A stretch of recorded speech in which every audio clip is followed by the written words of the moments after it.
और जिस तरह थानोस के एक स्नैप से आधे एवेंजर्स गायब हो गए, उसी तरह बस एक चुटकी में गायब होकर साधु बन गई थी आशिकी की हीरोइन अनु अग्रवाल। क्या बात कर रहे रे बाबा। लेकिन ये तो कुछ भी नहीं मेरे भाई, बॉलीवुड की एक एक्ट्रेस ऐसी है जो बॉलीवुड से गायब है, पर उस पर एक पूरी वीडियो गेम बन चुकी है। पर सबसे बड़ा सवाल तो ये है कि अपने बोल्ड अंदाज से सबको पागल करने वाली उदिता गोस्वामी आज पार्टीज में डीजे बजाते हुए दिख रही हैं। पर आखिर क्यों, आप भी जानना चाहेंगे, राइट? तो थोड़ा सा सब्र करो, हाँ इन्फॉर्मेशन पक्की है वहाँ।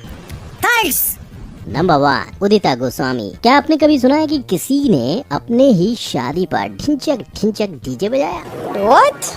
आपने सुना तो नहीं, पर उदिता ने बजा के दिखाया। एक टाइम गानों में अपने बोल्ड अंदाज से ठुमके लगाने वाली उदिता क्यों आज दूसरों को ठुमके लगाने पे मजबूर कर रही हैं? तो देखो भाई लोग, बैक टू बैक 3 डिजास्टर फिल्मों के बाद उदिता ने अपना सामान समेटा और वो LA शिफ्ट हो गई। आखिरी फिल्म के वक्त उदिता का अफेयर आशिकी के डायरेक्टर और आलिया भट्ट के कजिन भाई मोहित सूरी से हुआ था। फिर लॉस एंजलिस जाने के बाद उनमें बहुत दरार आ गई। पर मोहित की शादी की बात करते ही उदिता इंडिया लौट आई और फौरन मोहित से शादी कर ली। उदिता को पहले से ही म्यूजिक का काफी शौक था, इसलिए इंडिया आते ही उसने अपना पैशन फॉलो किया और कोलावेरी डी का नेपाली वर्जन गा के एक्टिंग से सीधा म्यूजिक इंडस्ट्री में शिफ्ट हो गई।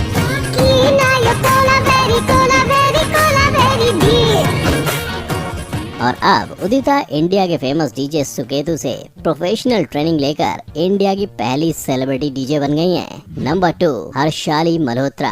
हाँ, ये वही बजरंगी भाईजान वाली मुन्नी है जिसे ऑडिशन में आए हुए 5000 बच्चों में से सिलेक्ट किया गया था। पर क्या आप ये जानते हैं कि बचपन से ही बड़बड़ी मुन्नी ऑडिशन के टाइम पे भी बहुत बात कर रही थी और इसी वजह से उसकी माँ ने उसे तब कहा था, क्योंकि उन्हें पता था कि मुन्नी को इस फिल्म में गूंगे बच्चे की एक्टिंग करनी है और थैंक गॉड फॉर दैट, वरना उसका सिलेक्शन मुश्किल था। लेकिन फिर करियर के पहले फिल्म से हर घर पर पहुंचने वाली मुन्नी क्यों आज खुद का यूट्यूब चैनल खोल के उसमें ताता थैया करते हुए दिखाई देती हैं। देखो,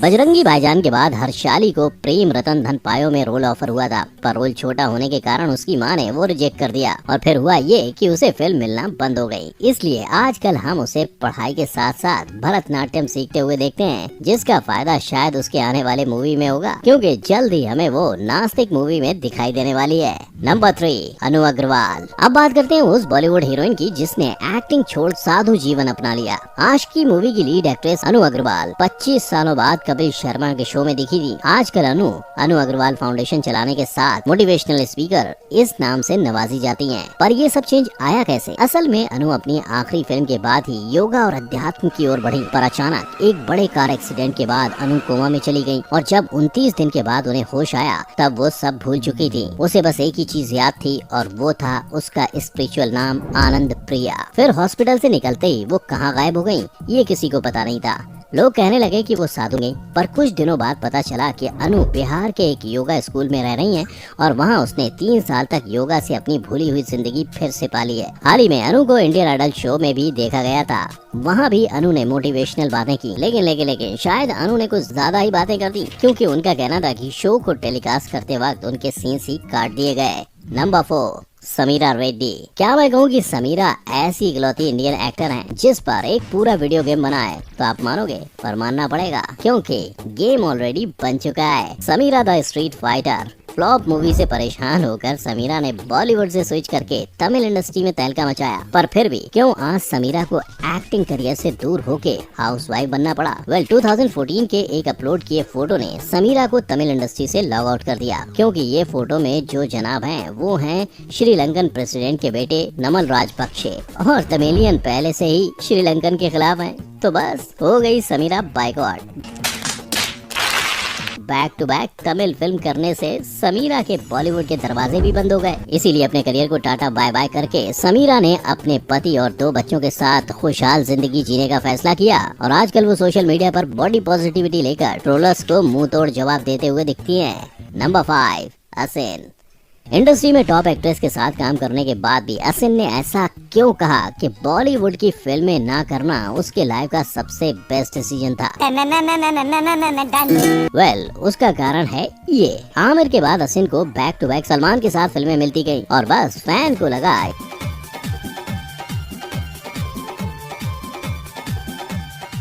इसी कारण असिन के पर्सनल लाइफ पर बहुत इफेक्ट गिरा। ऐसी बातों पे फुल स्टॉप लगाने के लिए असिन ने एक टेलीफोनिक इंटरव्यू में कहा था कि ये सब सरासर झूठ है। मुझे नहीं पता लोग ऐसी झूठी कहानी बनाने में इंटरेस्टेड क्यों हैं। फिर क्या ये सब झूठ साबित करने के लिए भारत में सबसे पहले डुअल सिम बनाने वाली माइक्रोमैक्स कंपनी के को फाउंडर राहुल शर्मा के साथ असिन ने शादी कर ली और सल्लू भाई के फैंस की उम्मीदें तोड़ दी। और अब आपको तो पता ही है कि शादी के बाद अगर एक्ट्रेस काम करना चाहे तो होता है ये। बस तब से असिन अपने पति और 3 साल के बच्चे के साथ एक नॉर्मल हाउसवाइफ होने का फर्ज निभा रही हैं। नंबर 6, कोयना मित्रा। सागी सागी आइटम सॉन्ग से फेमस हुई कोयना मित्रा ने इंडस्ट्री से निकलकर ब्यूटी क्लिनिक खोल लिया।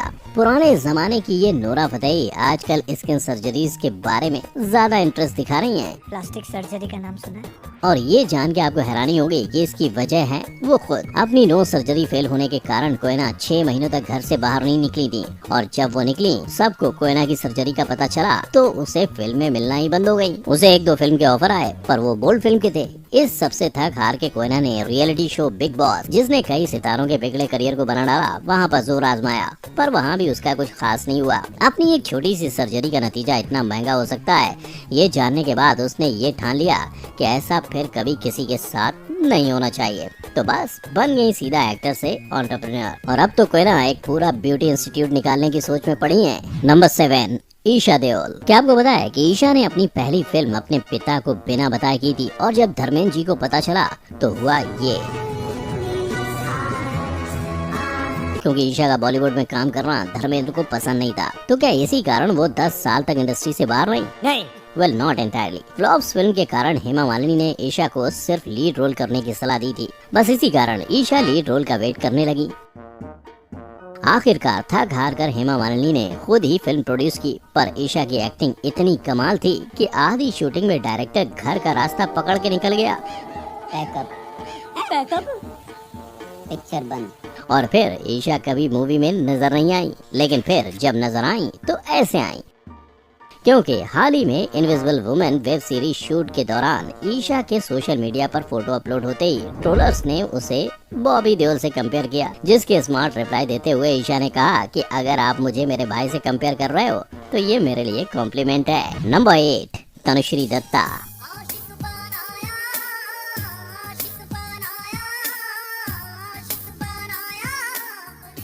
इस गाने ने किसको आशिक नहीं बनाया था?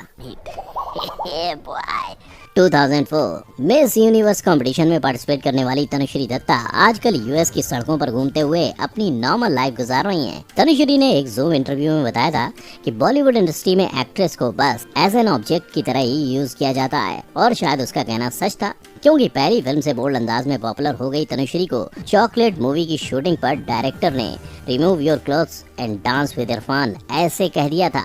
हालांकि तब उसके को स्टार इरफान खान एंड सुनील शेट्टी ने उसके साथ स्टैंड लिया और बात तब गई। पर कुछ दिनों बाद एक आइटम सॉन्ग के वक्त तनुश्री ने नाना पाटेकर के खिलाफ सेक्सुअल हैरेसमेंट की कंप्लेंट की और इस बार भी उसे चुप कराया गया।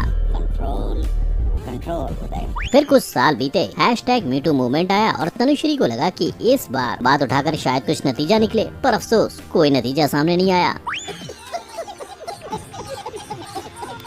आखिरकार तनुश्री सब छोड़कर अपने फैमिली के साथ यूएस शिफ्ट हो गई। नंबर 9, रिमी सेन। मुंबई में बहुत से लोग एक्टर बनने आते हैं पर अगर ये एक्टर है जिसे एक्टर बनना पसंद नहीं था तो आप मानोगे? नहीं, मैं नहीं मानता।